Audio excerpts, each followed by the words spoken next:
When we're deworming cattle, we have a number of options in what dewormers we can give.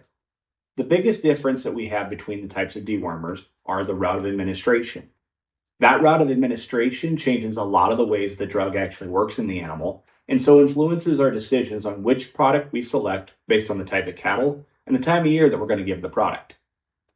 With dewormers, the way that's been the most convenient in most producers' minds has been the pour-on option.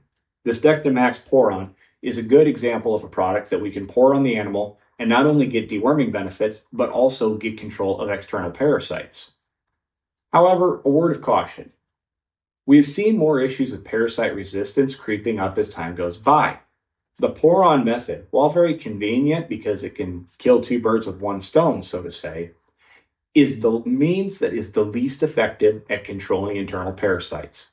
This is not a knock against this specific product. This is just a matter of fact, whatever pour-on you decide to use. If our biggest concern is controlling internal parasites and we have any concern for resistance, we should look at a different route of administration in order to get the dewormer into the animal. With that being said, there are two ways that we can deworm that are not pour-ons. We can either give a product orally, like this Valvazin, or we can inject it, like this Valcor or this Dectomax. Oral products like Valvazin have a great track record of taking care of worms in cattle. We've seen very little resistance pop up to these type of products in cattle, which make them a very attractive option. That being said, you have to keep in mind with a white wormer, it won't get rid of worms that are encysted within the abomasum of the animal. You get to times of year when the weather's extreme, such as very cold weather or very hot weather, this product may not actually clean all the worms out of the animal. Injectable products, like Dectomax Injectable, do have the ability to get to worms that are encysted within the abomasum. The downside sometimes with these is these products have been used quite a bit and often are related to the pour-on products. As you can see, they have the same brand name, which means that we do see some resistance building up within these products as well. Because of that, we're seeing a combination of products being used in order to take care of resistant worms. It's been very common to use an injectable wormer like Dectomax in combination with an oral dewormer like Valvazin to do a great job in cleaning up all the internal parasites within the animal. While you'll never get every single one, that combination typically has success rates of over 99%.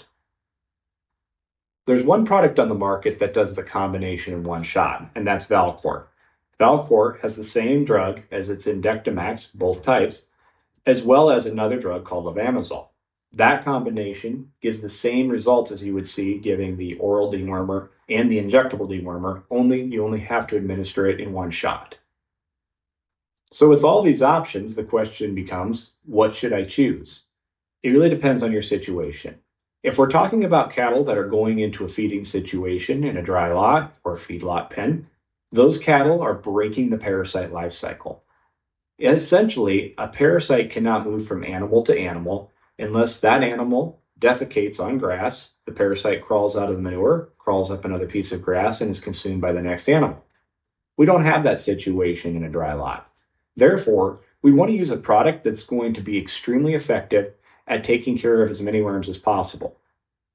You won't know the resistance profile of the worms within your cattle without doing testing, but we can make the educated guess that if we use an oral dewormer like Valvazin, we're going to do a good job of taking care of all those worms.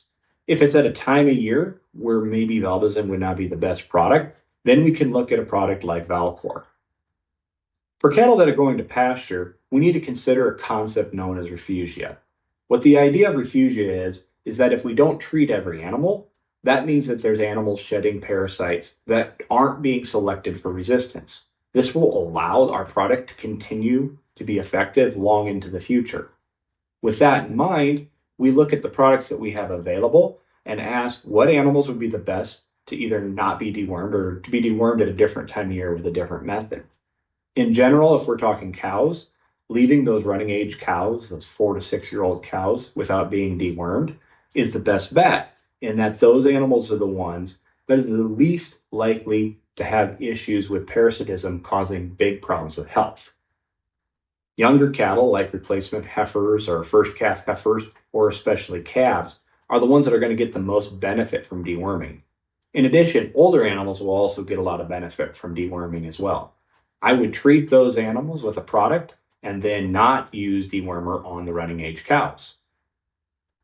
In sending cattle to pasture in those situations, a product like Dectomax Injectable has been a solid choice for a number of years, because not only does that product do deworming at that time, but has some residual effect going forward, which allows us maybe to cover some of the worms that they're going to pick up on pasture.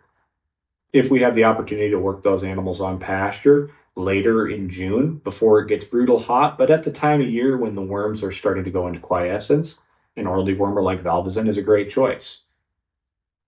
If we have concerns about resistance, a product like Valcor is great to use in this situation as long as we combine it with Refugia.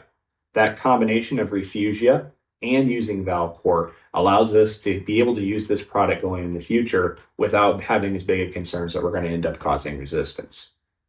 When sending calves to grass, we don't have an animal that we would like to do Refugia on, as all of them would probably get a lot of benefit out of using a dewormer. In that case, I would like to clean them up while they're still on feed before they go to grass. That way that we've got a clean animal coming onto pasture. Which product you use is just based upon the principles we talked about earlier. Either the oral dewormer or the injectables would be great options. Choosing the right deworming product is really based upon where these cattle are going to be at for the foreseeable future.